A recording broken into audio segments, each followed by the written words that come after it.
Je félicite par là Monsieur le Président et tous les membres de la Jeune Chambre internationale qui ont eu l'initiative et ont vu qu'effectivement, chacun de nous doit faire sa partition. Donc, à Kanaba, nous avons été interpellés par le problème d'orpaillage. Je vous assure que l'eau du fleuve à ce niveau, c'était de coloration rouge, on a cette couleur-là. Il y avait des centaines de tracts depuis la frontière guinéenne jusqu'au Mali. Et c'est des gens qui utilisent des cyanures, donc qui est un métal lourd, dangereux. Ça dit qu'eux-mêmes, ils ne se rendent même pas compte de l'ampleur. Ils utilisent avec souvent des mains nues. C'est pour cela que si vous partez au niveau donc, des mines traditionnelles, il y a plus de gens décédés et des gens qui sont debout. Je vous assure, tellement que ça fait des dégâts, mais malgré cela, les gens cherchent toujours de l'or.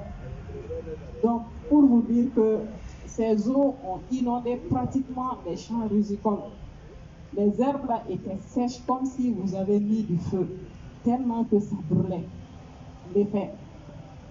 Donc, et c'est cette eau qui coule depuis la frontière guinéenne jusqu'ici, donc, et qui va se jeter vers jusqu'au Nigeria.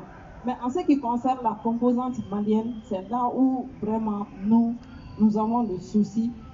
Et pour cette activité d'orpaillage traditionnel, nous avons écrit au niveau donc, du ministère de l'Environnement et de l'Assainissement, tout récemment le ministre de l'Énergie, de l'Eau et des Mines, nous a même donné l'assurance que cette question de dragage dans le lit donc, du fleuve Niger, donc les autorités vont prendre toutes les dispositions nécessaires vraiment pour arrêter cette activité.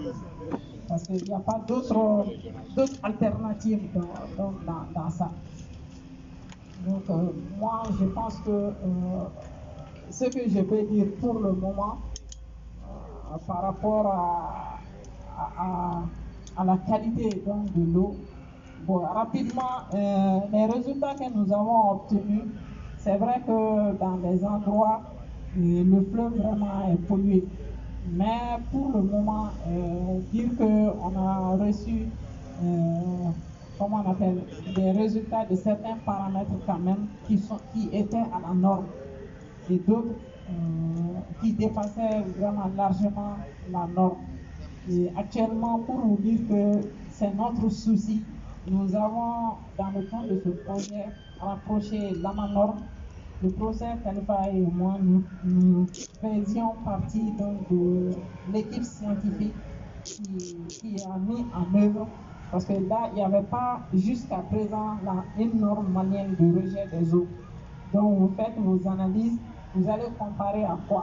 Souvent, c'est les normes de l'OMS ou bien des Gandou ou d'autres pays que nous utilisons. Mais ce projet a mis du paquet. Donc, on a demandé à l'AMANOR de faire sortir la norme malienne, que ce soit les eaux de surface, les eaux d'abreuvement des animaux. Il y a plusieurs normes qui sont sorties dans ce cadre-là.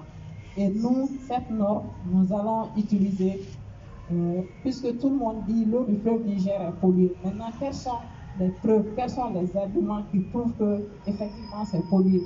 Nous avons fait notre analyse, mais nous allons comparer à des normes qui ne sont pas des normes maliennes. Donc là, si on a la norme malienne de rejet des eaux de surface, là vraiment on peut alerter, dire qu'effectivement par A plus B, voilà ce que nous avons obtenu. Donc prenons conscience nous tous. Et je termine par un petit slogan pour dire que femme active pour un fleuve sain. Je vous remercie.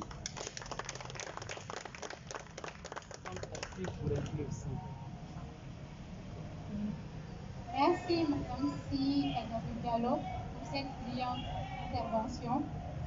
Alors je m'en vais sans plus attendre donner la parole à notre dernière intervenante.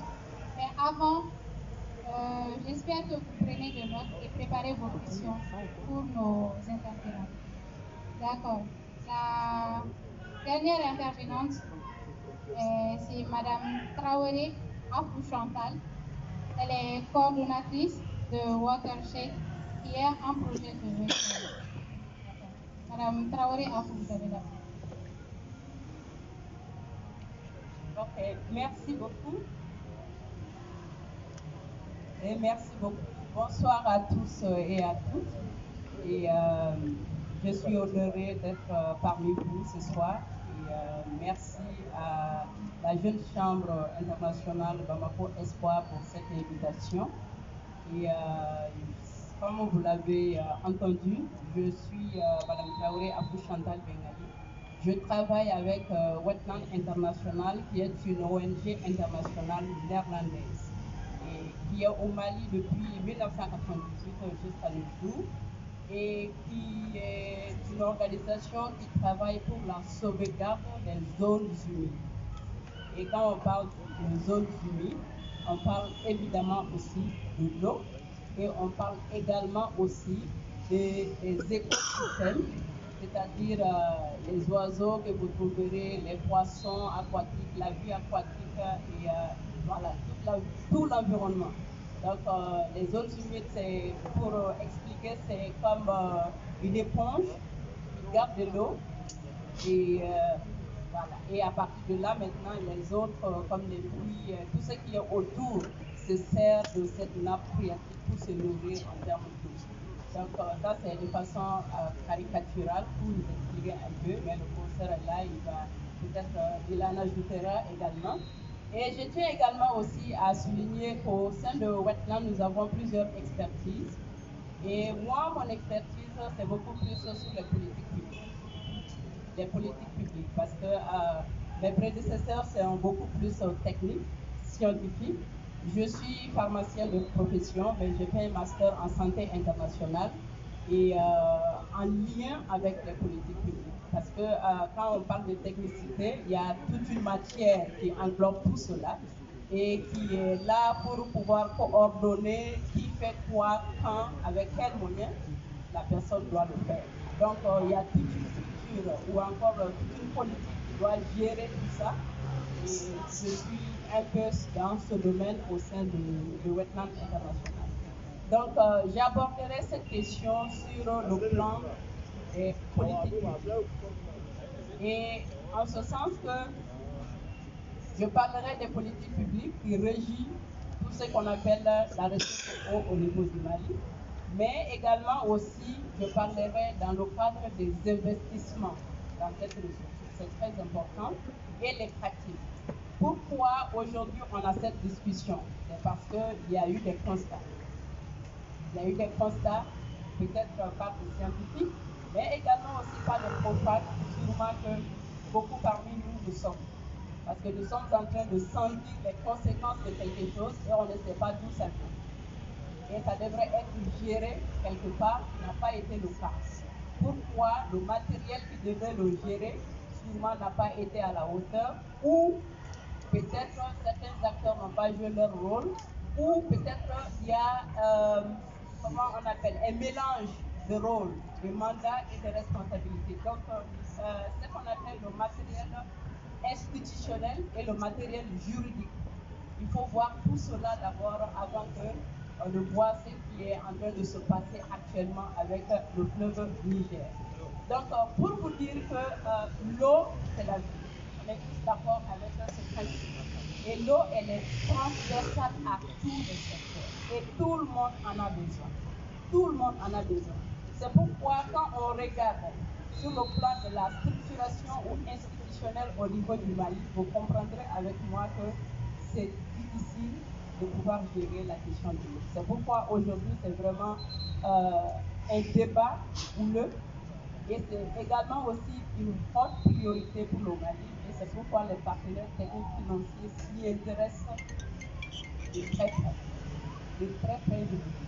Et pour vous dire que quand on regarde, on fait un peu le scan de l'institutionnel au niveau du Mali en ce qui concerne l'eau, vous verrez le nombre de ministères qui touchent la question de l'eau. Le ministère de l'eau est là avec l'énergie, mais vous avez également aussi le ministère de l'assainissement qui a besoin aussi de l'eau. L'hygiène se trouve avec le ministère de la Santé qui a également aussi besoin de l'eau. L'agriculture. En Afrique, vous avez 85% de l'eau prélevée, c'est pour l'agriculture. Mais quand on regarde économiquement la rentabilité de cette agriculture et par rapport au prélèvement, donc il y a une discordance qui est là.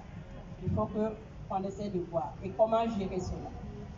Donc il y a ça déjà sur le plan institutionnel, on a des problèmes.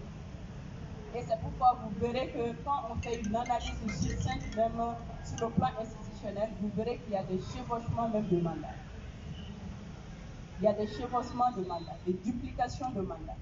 Donc, il y a un sérieux problème sur le matériel institutionnel qu'il faut voir au niveau de la question de l'eau d'abord. Parce que tout ce qu'on est en train de dire, c'est les effets, c'est les pratiques. On verse dedans, on doit analyser, on doit contrôler. Mais il y a un matériel qui doit encadrer tout cela. Pourquoi doit-on contrôler avant de verser dedans? Quelles sont les politiques en vigueur? Quelles sont les stratégies? Quels sont les plans? Quels sont les programmes? Et comment tout cela est géré de façon harmonieuse? Donc, première des choses, on a un problème avec les politiques. Il y a une confusion. On vient de finir la révision de la politique nationale de l'eau, qui n'est pas encore adoptée à cause de la situation actuelle que vous connaissez tous. On n'a pas d'Assemblée nationale, donc elle est en stand-by. Le code de l'eau, c'est fini depuis très longtemps, qui est une loi également aussi qui est là pour contribuer à la gestion de la réglementation de la ressource eau. Et ça est là. Vous parlez de la politique de l'assainissement, qui est aussi en rapport avec la question de l'eau. Donc déjà, quand vous prenez ces différentes politiques, et dans chacune de ces politiques, il y a ce qu'on appelle des principes qui favorisent les sanctions. Mais il n'y a pas de suite.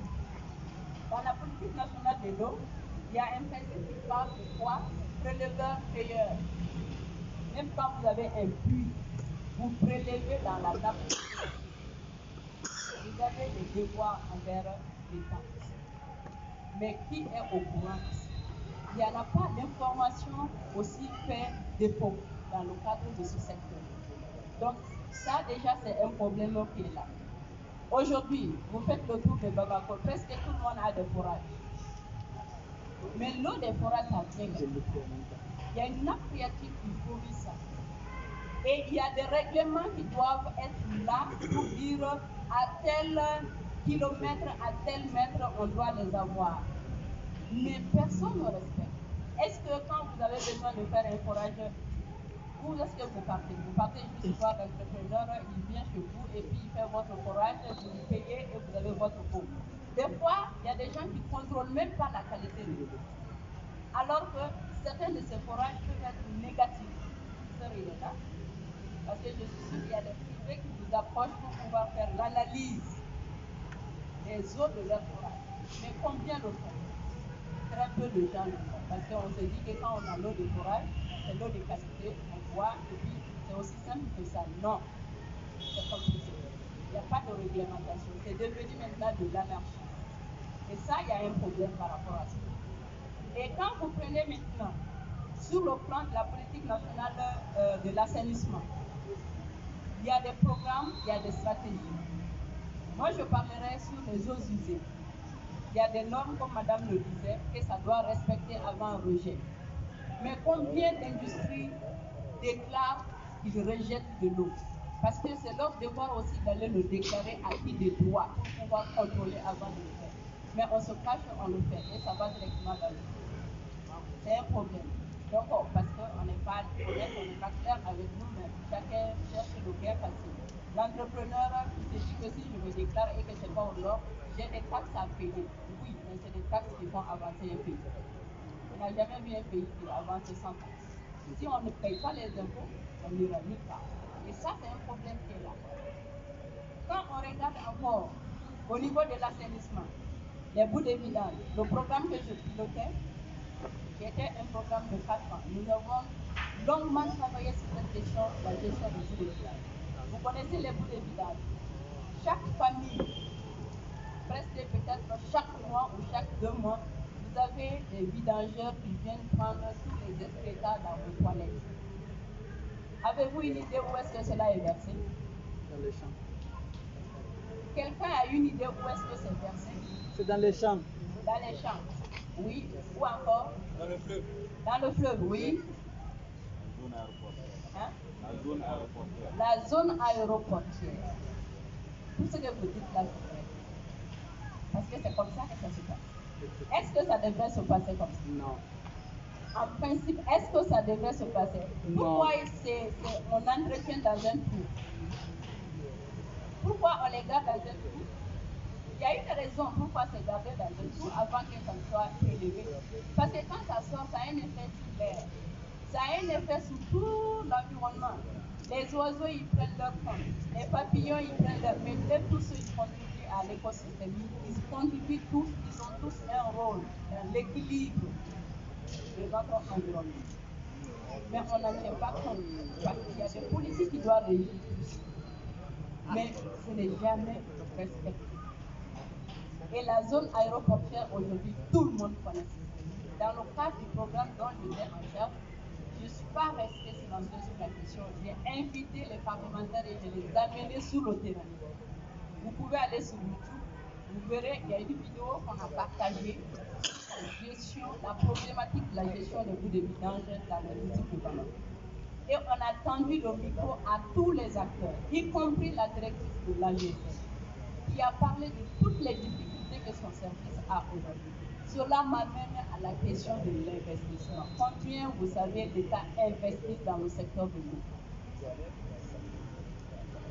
Jusqu'à présent, les acteurs de l'eau, on n'arrive pas à définir ce montant parce que la cagnotte nous est donnée sous forme au assainissement.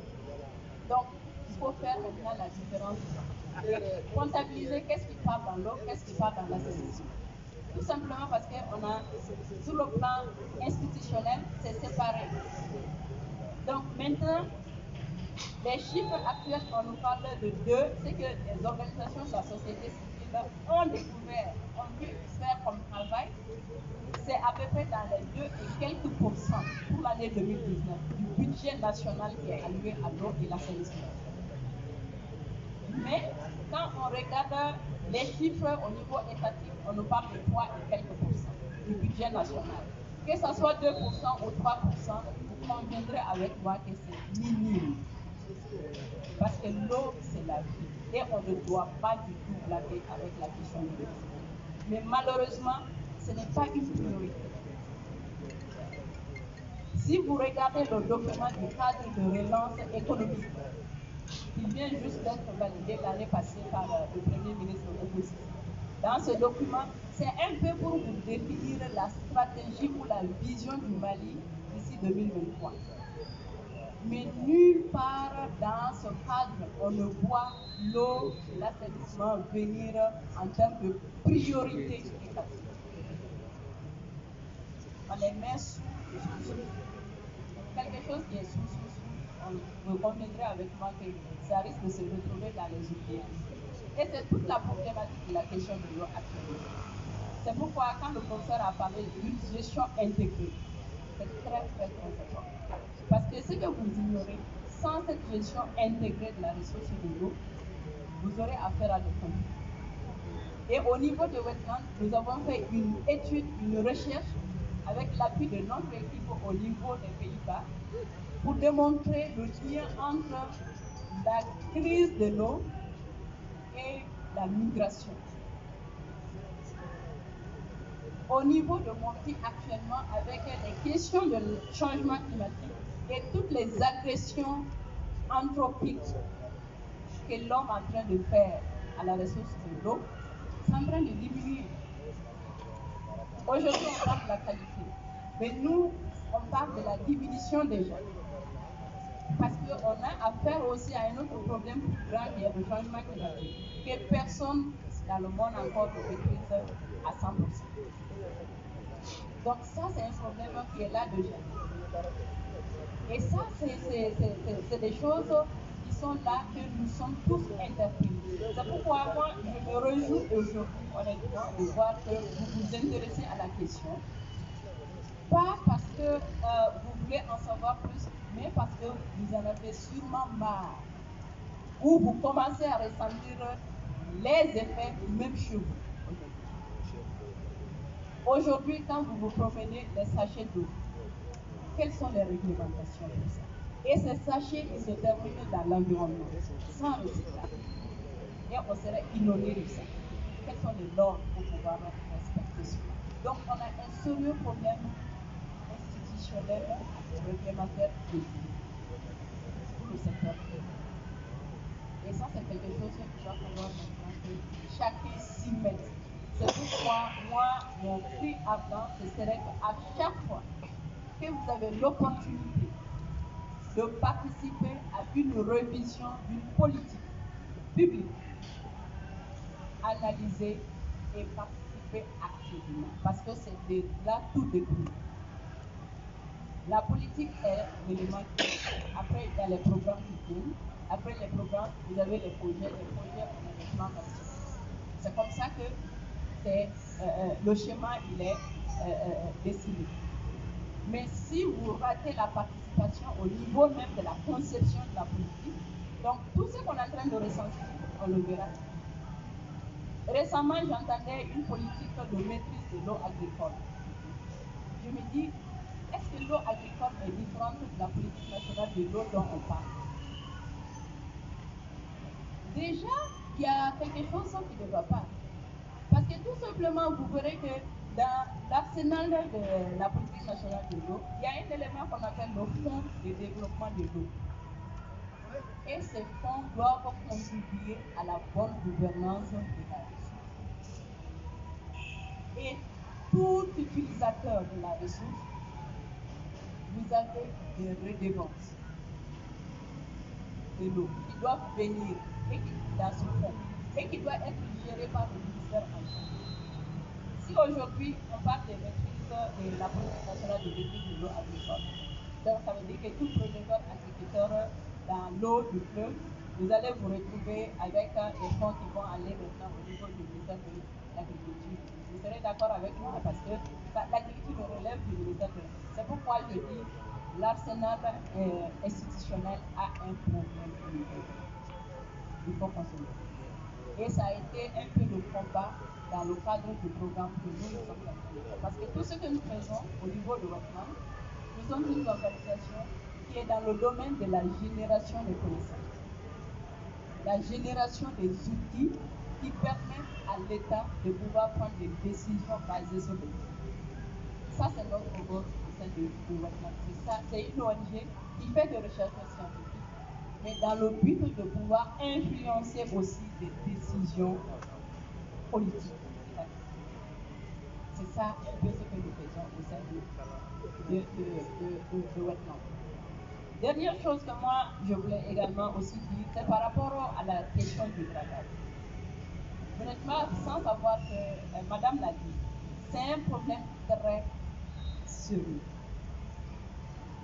Je serais curieuse de voir ce que le miracle que la Guinée, notre pays voisin, a pu avoir vraiment pour pouvoir gérer la question, qui n'est pas à 100% gérée, mais qui est meilleure par rapport au Mali. Parce qu'aujourd'hui, le dragage, c'est quelque chose qu'on ne peut même plus faire. Et en 2019, au mois de mai, je ne sais pas si vous vous rappelez, il y a eu de fortes pluies. Et nous avons tous assisté le matin à des poissons qui flottaient sur le fleuve Niger. Tout le monde a vu les images passer, que ce soit les médias sociaux, à la télé, les radios en ont parlé, tous les médias en ont parlé de cette question. Mais est-ce qu'on s'est posé les questions vraiment profondes pour savoir qu'est-ce qui s'est passé? Parce que moi, il y a des ONG qui sont là, certes, pour étudier, mais est-ce que la question a été prise par l'État en tant que tel? Faire des contrôles appropriés pour voir les causes, ça vient d'où? Parce qu'entre chercheurs et scientifiques, certains parlaient de tout. Voilà. Certains parlaient de ça et d'autres parlaient de ça. de nous parler des effets du dragage. Donc il y avait beaucoup de questions, beaucoup d'hypothèses. Ça, c'est aussi le rôle de tout un scientifique. On parle des hypothèses pour pouvoir soit les intégrer ou les affirmer. C'est aussi un peu le rôle des scientifiques. Mais on n'a pas eu vraiment beaucoup de questions. Cette fois-ci, madame a des échos que moi, peut-être elle m'entendra ou le professeur, mais franchement, moi, je n'ai pas eu beaucoup d'échos par rapport à cela. Et on s'est tous réveillés par rapport à ça. Donc ça, c'est quelque chose vraiment qui nous interpelle tous. Qui nous interpelle tous. Et on a tous assisté après aussi à la saisie des dragues par le Premier ministre. Ça s'est passé à la télé. Et il y a un décret interministériel qui est sorti pour interdire le dragage pendant toute une année, tout le long du fleuve. Mais où en est-nous avec le suivi de ce décret? Nous, dans le cadre de notre programme, nous avons quand même dans nos zones d'intervention, nous avons mis ce qu'on appelle des points focaux pour faire le suivi. Parce que j'ai beaucoup travaillé avec les organisations de la société civile pour vraiment s'intéresser au suivi de ces défenses politiques et tous ces instruments juridiques qui sont là. Parce qu'il faut que le citoyen s'y mette. Donc, j'ai beaucoup investi dans le renforcement des capacités de la société civile. Nous avons mis des points focaux dans nos zones d'intervention, les CEBU et Montré également. Mais vous conviendrez avec moi que le dragage est beaucoup plus vers le Niger supérieur que de l'autre côté. Mais notre programme n'était pas basé sur le Niger supérieur. Nous, on était le delta intérieur du Niger, donc de l'autre côté. Mais quand même, on a mis ça pour pouvoir remonter toute violation par rapport à ce décret au niveau de la coalition nationale de la société civile en charge de la question de l'eau et de l'assainissement au Niger. Pour qu'enfin, eux aussi, ils puissent avoir ces informations, ces évidences et rencontrer qui les doit. Donc, voilà un peu ce que moi je voulais dire.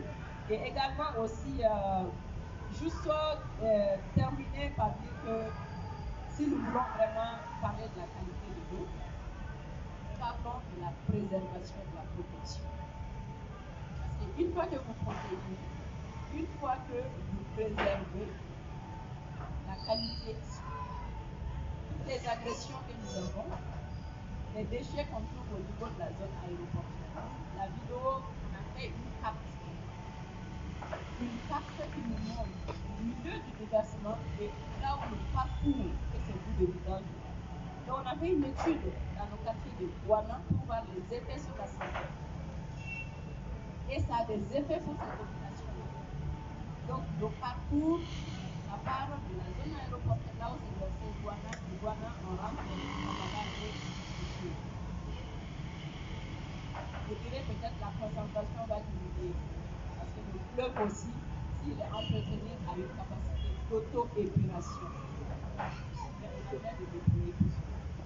Donc, faisons la sécurité de l'eau une responsabilité pour tous. Je vous remercie et je vous encourage pour votre temps. Merci. Merci, Madame Traoré, pour la clarté, la précision des explications.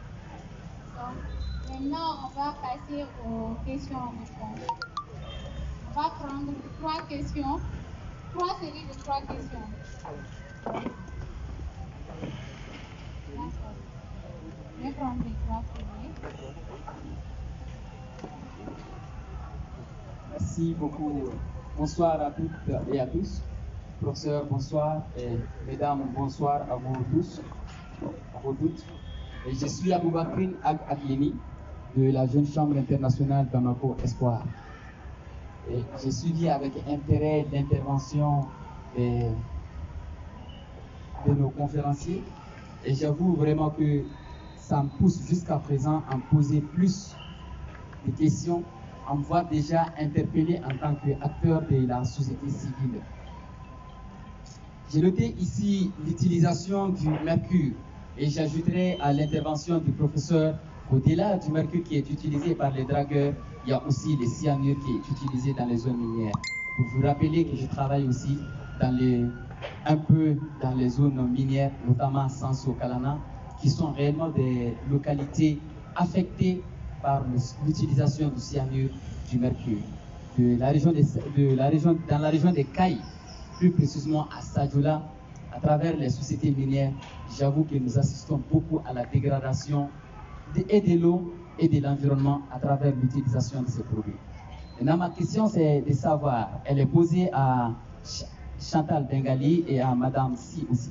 Est-ce que vous avez élaboré une stratégie de collaboration, sinon de coopération entre vous et la DNGM, la Direction générale des géologies, Direction nationale des géologies et des mines? Est-ce que vous avez une stratégie de collaboration avec la DNGM? Parce que c'est une structure qui traite 100% les questions minières et en même temps l'eau et le dragage. Et la deuxième intervention, pour ne pas monopoliser la parole, c'est que je tiens d'abord à vous, Chantal, à vous réitérer toute notre disponibilité. Si j'ai dit notre disponibilité, il s'agit bien sûr de la disponibilité de la Coalition africaine des alternatives d'aide et développement, appelée CAD Mali, et de la coalition malienne Publier ce que vous payez pour vous aider dans la mise en place des points focaux dans les localités où vous n'intervenez pas surtout. Il s'agit également de la région de Sikasso, juste vers la frontière guinéenne, Kalana, Gwanjaga bien sûr, qui sont des zones d'intervention dans lesquelles nous sommes. Donc, merci beaucoup.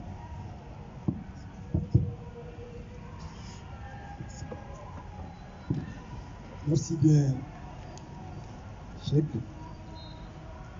Mes félicitations déjà aux différents conférenciers pour la qualité de leurs exposés. Moi, c'est Cheikh Fantamadi Keita. Je suis membre de la Jeune Chambre internationale de l'Enfant Espoir. Moi, j'ai des questions à l'endroit de Mme Si d'abord, et ensuite Mme Traoré. Mme Si, vous avez parlé de l'agence de gestion des stations, l'agence de gestion des eaux usées, la station d'épuration des eaux usées de Sotiba. En 2010, la Jeune Chambre a eu l'opportunité de visiter cette station, en novembre 2010, je pense bien, quand nous étions à la Jeune Chambre internationale universitaire. Et le chef de l'agence à l'époque, M. Bakari Tangara, a eu à nous guider pendant la visite. Et à l'époque, la station venait à peine d'être ouverte, parce que ça a été ouvert en mai, et en novembre, nous avons fait la visite. Donc, à l'époque, on nous disait que la station était l'une des premières en Afrique, pas qu'en Afrique de l'Ouest, mais l'une des premières en Afrique. Le Mali était l'un des premiers pays en Afrique d'avoir une station de traitement des eaux usées de ce niveau. Mais à travers les interventions de Mme Chantal, j'ai compris que juste là, cette station a encore des problèmes. Donc, nous, en tant que Jeune Chambre internationale, et à travers ce projet Sauvons notre fleuve Niger, nous voulons mener pas mal d'activités, nous voulons contribuer, nous voulons prendre part réellement à la sauvegarde du fleuve Niger.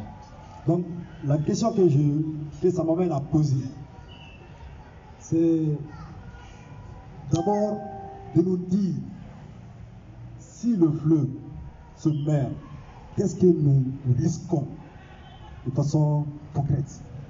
Qu'est-ce que nous risquons?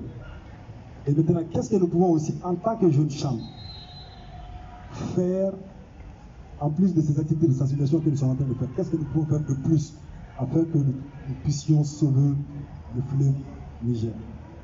Donc, cette dernière question-là, qu'est-ce que nous pouvons faire, est adressée autant à Mme Si qu'à Mme Bengali. Et maintenant, pour terminer, il y a Aklini qui m'a déjà dévancé par rapport à Waterland, vous dites, votre structure. Wetland, merci bien. Donc, c'est par rapport aux opportunités que vous offrez aux organisations de la société civile.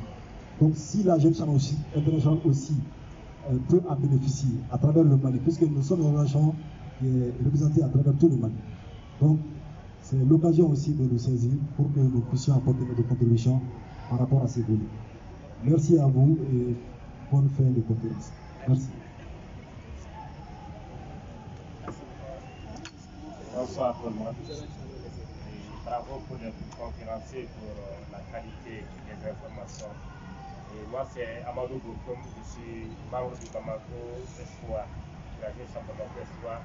Et professionnel, je suis professeur d'enseignement secondaire. Et moi, mes questions s'adressent à Mme Traoré Chantal. Et j'avais pensé, il y a un manque de politique, la politique qui est là. Et j'ai vu que dans les années 90, concernant l'assemblement, il y a une politique qui a abouti au moins à endiguer un peu l'assemblement du fleuve Niger.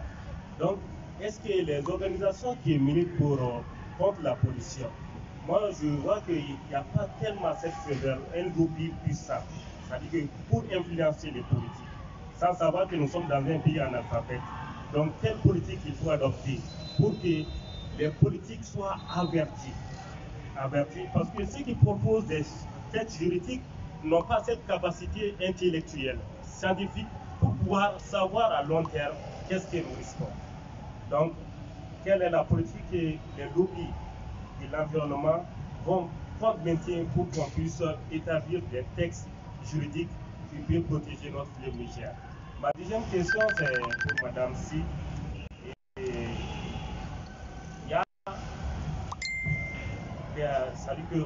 y a le suivi du traitement des déchets. Mais souvent, les textes sont là. On sait qu'au Mali, les textes sont là. On a les mêmes textes. Mais quelle est, c'est-à-dire que cette puissance qu'on doit mener pour que réellement, c'est-à-dire que ces structures-là mettent le paquet pour contrôler réellement, c'est-à-dire que ce qui se passe dans notre fleuve Niger.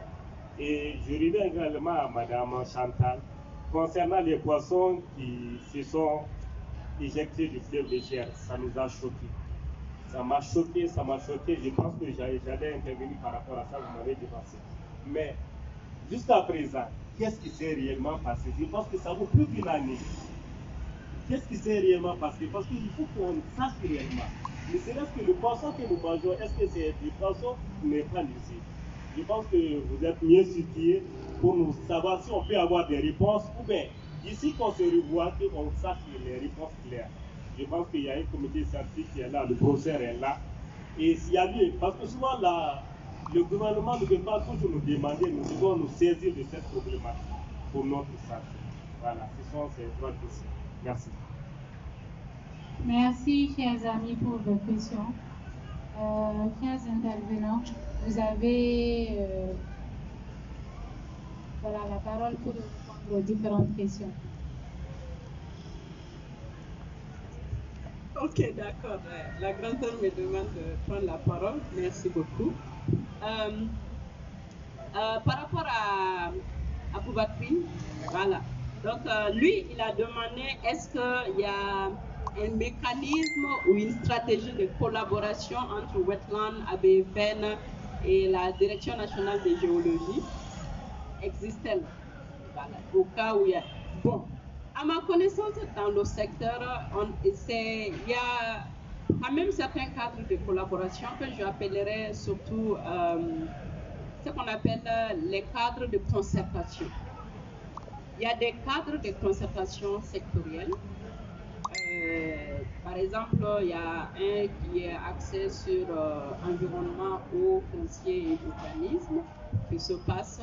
Il y a également aussi un sur l'assainissement, l'eau, et je pense d'autres. Donc, il y a quand même dans le dispositif politique, il y a des cadres de concertation. Mais au-delà des cadres de concertation, je pense que la collaboration serait peut-être autour d'un programme ou autour d'un projet donné. Donc ça peut exister. Je sais que Wetland collabore avec les structures qui sont ici présentes depuis des années. Et la BFN, il y a un gros programme qu'on avait avec sur la question de BAMJ, la gestion intégrée des ressources en eau. Et c'est un programme que Wetland aussi pilotait et certains de mes collègues étaient sur ça. Et également, il y a d'autres programmes quand même sur lesquels nous travaillons. Donc ça, c'est un peu pour dire que directement des collaborations comme ça initiées entre les structures, c'est toujours autour d'un programme. Donc c'est des collaborations autour d'un programme. Pour répondre que oui, il y a une collaboration qui peut exister, mais il y a un contenu qui est là. Et peut-être Madame va ajouter quelque chose par rapport, parce que la question nous est posée à toutes les deux. Par rapport à Keta qui parlait un peu que j'ai parlé que la GSM a des problèmes. Nous avons réalisé notre documentaire vidéo et l'objectif c'était vraiment de parler de la problématique de la gestion des boues de vidange. Et nous avons interviewé les mairies. Le premier adjoint au maire du district de Bamako, il a pris la parole. Nous avons interviewé la directrice de l'AGSM qui a parlé de toutes les difficultés. Et elle a révélé même des choses dans la vidéo. C'était vraiment pour créer le dialogue autour de la question. Parce qu'il y avait un fonds de la Banque africaine de développement qu'ils ont perdu. Et ça, c'est quelque chose, ils ont perdu ça tout simplement parce que eux, ils voulaient construire des stations de traitement de boues de vidange. Donc, ça allait faciliter, elle, son travail et son équipe. Parce que ce qu'elle a maintenant, ça a des limites. La population est en train d'augmenter jour après jour. Il y a la démographie. Maintenant, avec le conflit, il y a les migrations qui s'ajoutent. Donc, vous conviendrez avec moi que les moyens depuis des années 60 ne pourraient plus tenir. Il faut augmenter, il faut créer plus. Donc, c'était vraiment un combat et elle a mené, elle a eu le fond. Mais malheureusement, par manque de sites, parce qu'il y a des litiges fonciers autour de ces sites. Et nous avons amené les parlementaires pour aller voir ces différents sites et être témoins de toutes les difficultés qui sont autour de ces sites. Parce que si elle avait les sites, elle pouvait conduire ce programme et construire, et la population serait en paix. Parce qu'au moins, selon la Constitution, on a droit à un environnement sain. C'est écrit. Mais aujourd'hui, ce n'est pas le cas. Donc, il y a un problème qui est là. Donc, pour dire que la volonté y est. Mais ce que j'ai dit tantôt, les politiques et les investissements ne se suivent pas. L'État met les politiques, mais les investissements qui doivent suivre ne suivent pas. Et les partenaires techniques, nous, par exemple, on fait partie des partenaires techniques, mais ça vient en appui. Mais si la cagnotte de l'État est minime par rapport à notre appui, vous voyez qu'il y a un problème qui est là. Donc, juste pour vous dire que c'est ça. Si le fleuve meurt, qu'est-ce que nous risquons? Eh bien, on dit que l'eau, c'est la vie. Moi, cette question m'a été posée plusieurs fois et je vous avoue que je n'ai jamais eu de réponse. Parce qu'il y a quelqu'un qui a demandé pour une autre forme de cette question. Est-ce que le Mali a-t-il une autre alternative en cas de pollution de l'eau potable que nous consommons? Ça, c'est des questions. Et c'était vraiment un débat, je pense, avec... il y a un professeur de la FAST à l'époque qui est décédé, père à son nom. Donc, c'était avec lui dans l'enceinte du bureau de ACBO. C'était animé par... C'est à niveau ACBO qui avait initié ça sur la qualité de l'eau.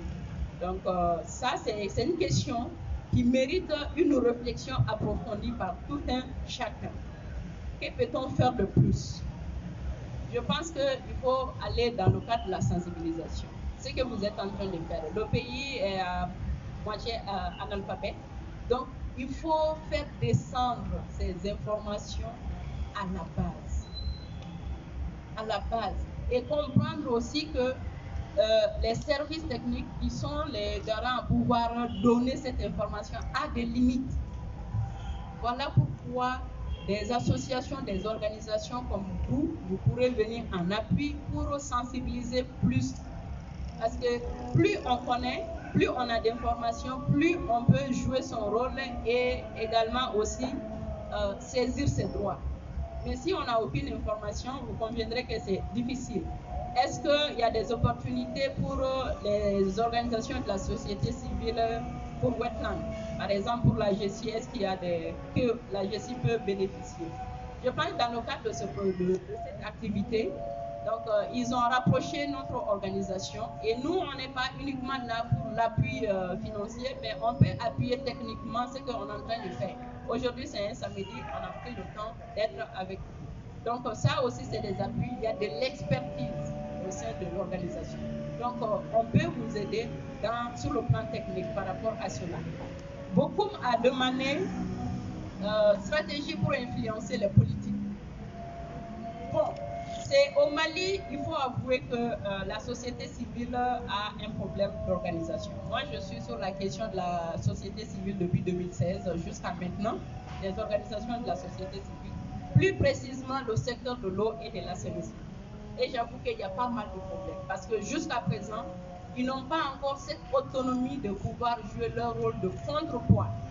Parce qu'ils sont aussi là pour être les yeux de la population, de faire le suivi des politiques, de faire l'analyse des politiques, suivre les budgets. Mais ils n'ont pas encore toute la capacité de pouvoir faire ce travail-là. Donc, pour dire que le chantier, il est vraiment très vaste. Et on est quand même content qu'il y ait des partenaires techniques financiers qui continuent à appuyer l'État dans le cadre du renforcement des capacités des organisations de la société civile. Si vous tapez à la bonne porte, les poissons qui sont morts, bon, la question, je pense que je l'avais posée et j'avais demandé également si madame a des informations ou si le professeur avait des informations. Parce que moi, personnellement, je suis restée à ma fin et malheureusement, au sein de Wetland, nous fonctionnons aussi en termes de programme. Et nous n'avions pas un programme vraiment axé sur ça. Il fallait voilà, approfondir les recherches par rapport à cela. Peut-être aussi, eux, ils avaient quelque chose. Bon, peut-être ils ont dû faire des recherches, mais la question mérite une réponse. Merci.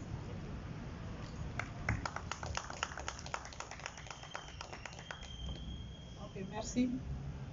Pour répondre à la première question, stratégie de collaboration entre la BFN, Wetland et la DNGM. Pour ce qui concerne Wetland International, nous avons, comme Madame l'a si bien dit, une collaboration qui date très longtemps entre nos deux structures. Et tout récemment, il y a un observateur que nous devons mettre sur place dans le cadre d'un autre projet qu'on appelle le projet le programme, c'est un projet de réhabilitation économique, sociale et environnementale du fleuve Niger, appelé PREFEN, qui a même commencé en Massina, qui continue jusqu'à Diafrabé, Mopti, ainsi de suite. Donc, pour ce qui concerne cet observatoire, nous avons la Banque mondiale a saisi Wetland International. Donc, l'observatoire qui se trouve déjà chez eux, donc, ils vont nous transférer cet observatoire dans le cadre de ce projet. Ça, c'est la collaboration. Pour ce qui concerne la Direction nationale de la géologie et des mines, je peux dire nous travaillons de façon indirecte. Indirect parce que nous travaillons directement avec le Laboratoire national des eaux. Le Laboratoire national des eaux travaille directement avec la DNGM. Donc, je crois qu'ils ont un programme de prélèvement de leur eau usée au niveau donc, des mines. Donc, à travers cette collaboration, les données au niveau donc, que le laboratoire a après analyse, nous avons accès à ces données. Donc, de façon indirecte, si je peux me permettre. Maintenant, pour ce qui concerne la deuxième question, c'est vrai que la station d'épuration de Sotuba, c'est une station qui traite les eaux usées et non les bouts de vidange.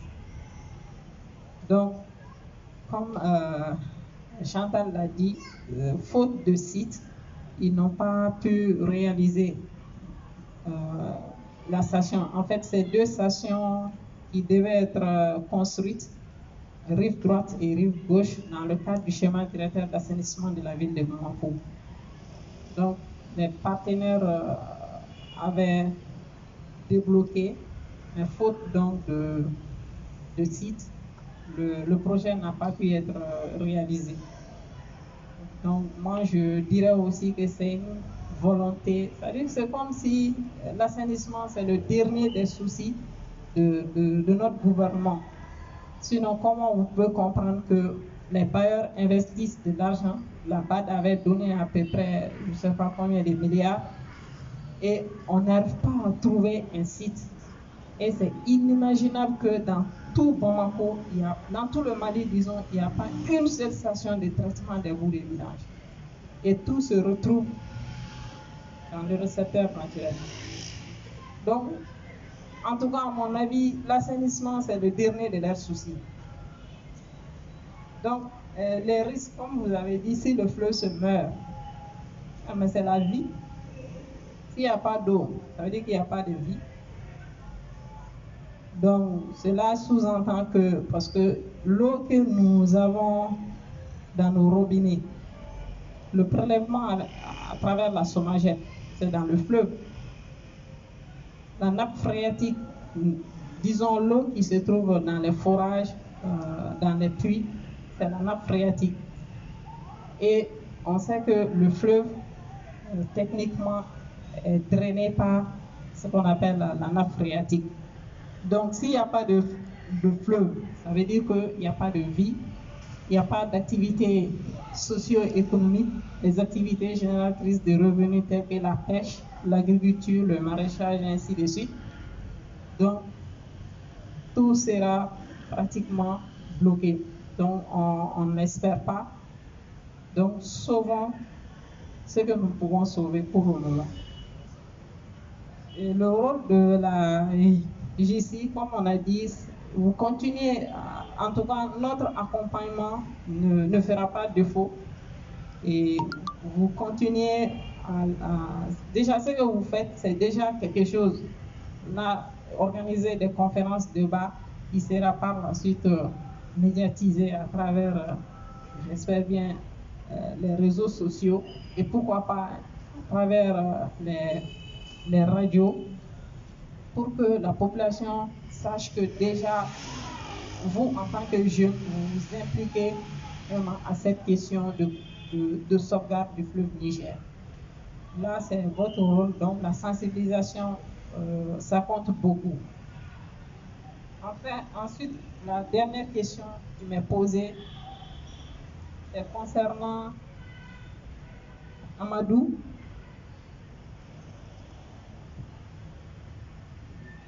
Beaucoup contrôler les structures dans le cadre donc, du suivi, c'est ça, non? Donc, en tout cas, nous faisons dans notre mission régalienne, il y a le suivi. Le projet dont je vous ai parlé, donc, ça rentre dans ce cadre du programme de suivi du fleuve Niger, parce que c'est la qualité donc, de l'eau que nous recherchons et que nous portons à la connaissance donc, du citoyen lambda à travers aussi des ateliers, mais aussi à travers notre site que je rappelle, c'est www.q-o-mali.net. Si vous rentrez dans ce site, donc vous allez avoir tout ce qui concerne le projet de collecte, la première phase quand même, est déjà sur le site. Donc tout le monde a accès aux données de la qualité de l'eau du fleuve. Donc pour revenir à la fameuse question des poissons qui sont morts, moi en tout cas le professeur va me compléter. Nous avons été saisis par le ministère de l'Environnement, de l'Assainissement et du Développement durable. Et une mission a été diligentée par l'ADFN. Je faisais partie de l'équipe. À l'époque, il y avait aussi le professeur Baba Faradi. Donc nous sommes partis vers Bagneda. Nous avons fait avec les outils du projet de collecte. Donc sur place, on a fait des prélèvements. Donc la qualité de l'eau que nous avons échantillonnée, en tout cas, il n'y avait pas de toxicité. Et je me rappelle aussi, je crois, le ministère de l'élevage, eux, ils ont fait aussi une enquête par rapport à ça et ils ont trouvé que, je crois, la qualité des poissons, il n'y avait pas de toxicité. Donc, l'explication qu'ils ont donnée, comme elle a dit, il y avait une forte turbidité. Donc, ce qui fait qu'avec la montée aussi des eaux, les poissons ont été asphyxiés. Et ce qui a fait que ces poissons, il y a eu une mort subite en masse et qui se sont retrouvés quelque part. En fait, ils ont migré. Donc, pour venir faire des tas vers Bagneda, là. Et je pense que le professeur va me compléter. En réalité, il n'y avait pas de danger. Le phénomène s'explique scientifiquement. Je vous remercie, Madame Si, par rapport vraiment à cette question. C'est venu aujourd'hui et puis je suis très content parce que j'ai des éléments de réponse par rapport à ça. Sinon, ils ne sont pas différents de ce qui a été avancé par Madame Chantal, Madame Traoré Chantal et puis Madame Si.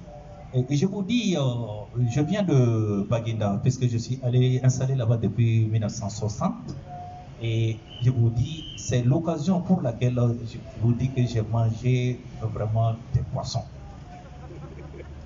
Puisque les tricycles, je veux dire les tripieds, voilà, les katakatani, et remplis, c'était autour de 25 000 de poissons. Et par rapport à cela, le lendemain, quand je suis arrivé au laboratoire sur la colline de Badalabougou, on nous a amené des échantillons au laboratoire. Mais moi, j'ai travaillé sur la qualité, sur le traitement. Et même, n'est-ce pas, ce qui dégrade la qualité de cette eau, de 87 jusqu'à ce jour. Mais j'ai dit, mais comment est-ce que vous avez effectué ces prélèvements? Des hommes en tenue, ainsi de suite. Mais j'ai dit, mais le prélèvement, ça ne se fait pas comme ça.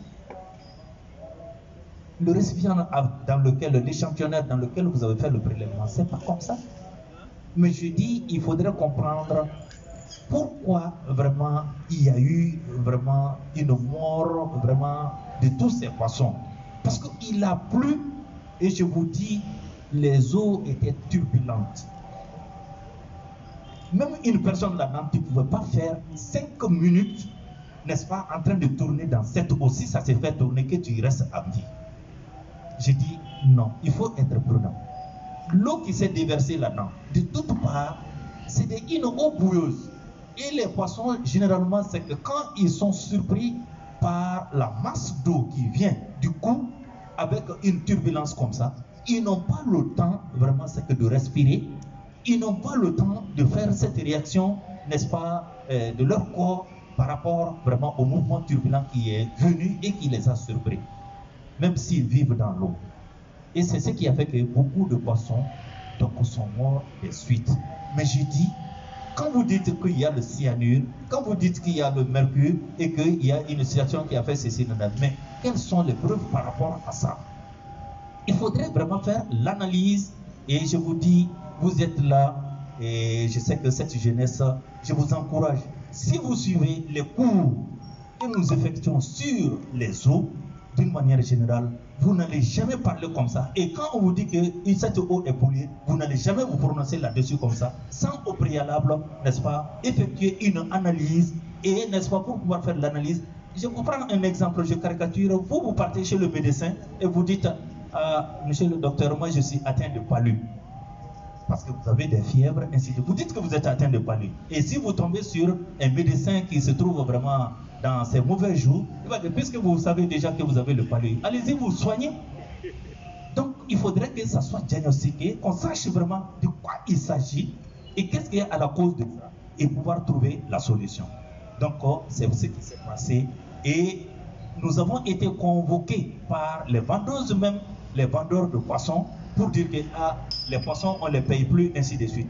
Et je vous dis que les Maliens, ceux-là qui ont payé, ont bien vécu ces temps-ci. Et 2 jours après, des analyses sont sorties pour dire que il n'y a pas de pollution, la toxicité n'était pas là. Et s'il n'y a pas cette toxicité, la turbidité de l'eau, ça va dépasser les 100 et quelques. Une eau qui est turbide à ce point, non. Difficilement, c'est qu'on peut y vivre. Et sachez, quand vous prenez les silures Et quand vous prenez les tilapias, mais la qualité de l'eau dans laquelle ces deux poissons peuvent vivre là. Quand l'eau est turbide, peut-être les silures peuvent vivre, mais les tilapias, non, ils ne peuvent pas supporter.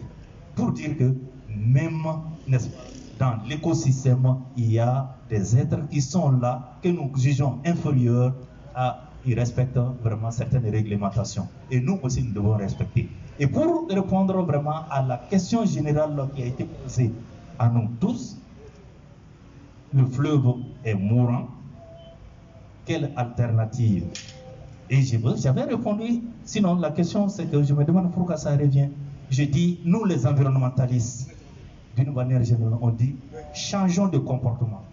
Et en disant changeons de comportement, on va dire, on va, n'est-ce pas, vous informer, on va vous éduquer, et, n'est-ce pas, prenez, n'est-ce pas, ces informations, ces éducations, partagez-les, sensibilisez d'autres, n'est-ce pas, et en appliquant, n'est-ce pas, ces attitudes, donc on contribuera vraiment à améliorer la qualité de notre vie qui dépend de l'environnement que nous allons améliorer. Et vous voyez, en parlant de cela, vous allez dire que c'est de doux mots, mais le comportement, changer de comportement, je crois que si nous avons un défaut, je dirais même avec un petit D, parce que je ne veux pas mettre un grand D, il s'agit vraiment de sentir que vraiment nous sommes en danger, et ce que je dois faire, inviter les autres à pouvoir le faire, mais, n'est-ce pas, dans l'application. Le suivi, ça commence par nous-mêmes.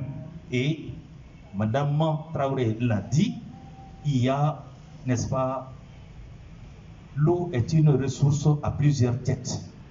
Sinon, plusieurs têtes se retrouvent autour de l'eau, à tel point qu'on se donne des coups de tête, il y en a qui sont éjectés, il y en a qui sont là, parce que s'il y a une petite ressource, il y a tellement de ministères donc, qui sont là, ceux qui dépendent de l'eau d'une certaine façon ou d'une autre, sans pour autant se concerter. Et c'est dans ce cadre que nous nous sommes passés, nous avons signé des conventions à travers des programmes, des projets avec les parties prenantes, je veux dire toutes les sociétés, les ONG qui sont là au niveau de l'université.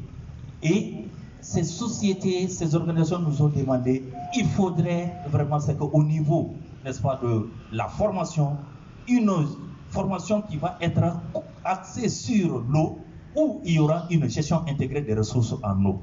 Et, n'est-ce pas, pour la circonstance, puisque vous vous êtes intéressé à ce thème, je vous invite, n'est-ce pas, à être, n'est-ce pas, au niveau de la faculté des sciences et techniques le jeudi 26 novembre, parce qu'il y aura une journée de promotion du master en gestion intégrée des ressources en eau, où vous allez trouver que les potentiels qui vont être formés vraiment sur cette ressource, donc vont se trouver en contact avec les partenaires. Quand je dis partenaires, il y a la BFN, il y a Wetland, qui sont vraiment les points focaux, les représentants de la DNH, donc qui sont tous ces acteurs, parce que 4 institutions se sont retrouvées, parce que toutes ces institutions parlent de l'eau, et dans leur spécificité. Je veux parler de quoi?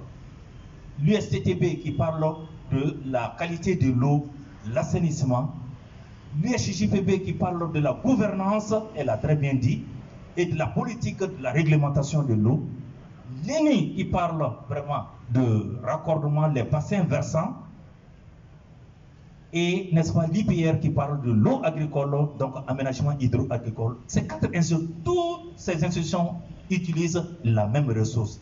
Et pourquoi ne pas intégrer? Pourquoi ne pas fédérer? Et ça a été à la demande, n'est-ce pas, des parties prenantes qui disent qu'il faut que l'ouverture de cette formation soit une nécessité. Elle l'est aujourd'hui et elle s'ouvre, n'est-ce pas, elle a été ouverte, mais les cours en principe commencent en janvier 2021. Donc pour cette promotion, donc vous êtes invités le 26 à la faculté des sciences, à l'Acropole, pour ceux qui veulent dire par là, pour dire que c'est une ressource qui nous intéresse tant. Mais, n'est-ce pas, dans l'auditoire ici, j'ai pas vu beaucoup de femmes, alors qu'elles sont les actrices, n'est-ce pas, autour de cette ressource.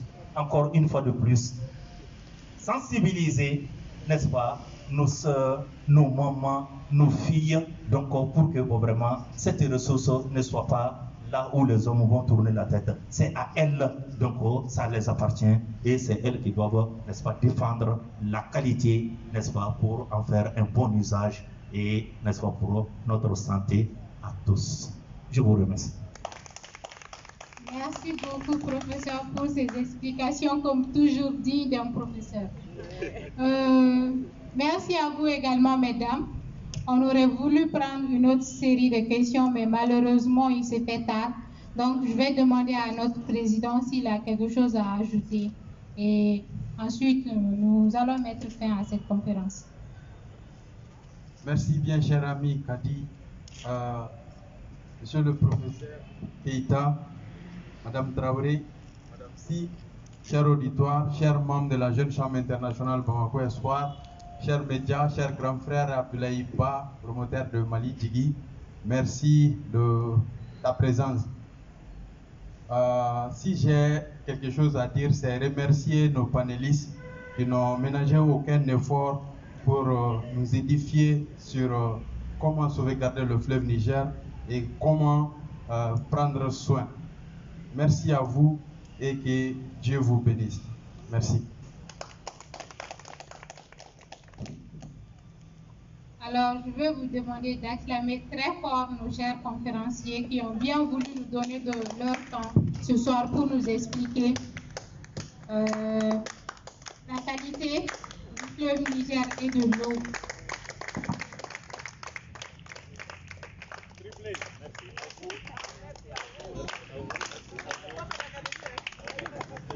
Merci beaucoup.